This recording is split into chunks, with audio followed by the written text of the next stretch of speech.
Kim, you're starting a new company. Why is it so critical to have a SOC 2 report? If you're a security or compliance person, SOC 2 is a really good foundational way to learn more about your program, to assess how you're doing, if your security is up to snuff with a standard, as well as how you'd want it to be. If you're a founder, if you're a CTO, SOC 2 is becoming much more and more a norm for any startup company that's trying to do serious business. So as a way to even compete with your competitors, to get customers interested, SOC 2 might be something that you're seriously thinking about. The SOC 2 report, correct me if I'm wrong, it's how you're managing customers' data, correct? That's a huge part of it. Customer data is an essential part of what your control framework is going to be in for SOC 2, but it also touches other areas as well. It's about sort of the product you have in general, so what security you have when it comes to dealing with customer data, as well as what you're doing on the back end to support that essential handling of data.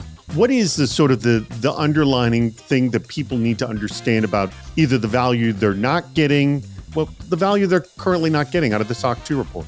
SOC 2 is a standard framework. It's bigger than us. It's not written by, the security people at a specific company. It's an organizational board above that.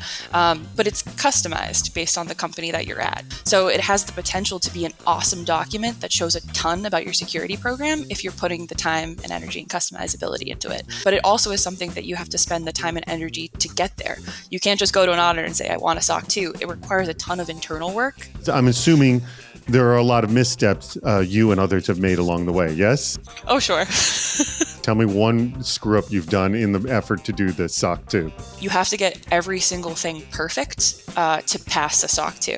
And that's a common misconception, I'll even say that. SOC 2 is not something you pass or fail. It's not a report like that. You can't get rejected from a SOC 2. I always want to say, you should put your best foot forward when you're talking to an auditor, but there's a lot more give and take to learn and understand what you can do better, and also to assess that as you're going forward and maturing your business itself. So that was definitely a mistake I think a lot of people make in the beginning, is you have to have everything perfect to get a SOC 2. That's not the case. Well, we are going to have a perfectly fun and entertaining show because that's what we do over at the CISO series. So this Friday, Super Cyber Friday, we're going to be talking about SOC 2. Here's all the information you need to know. Please come join us.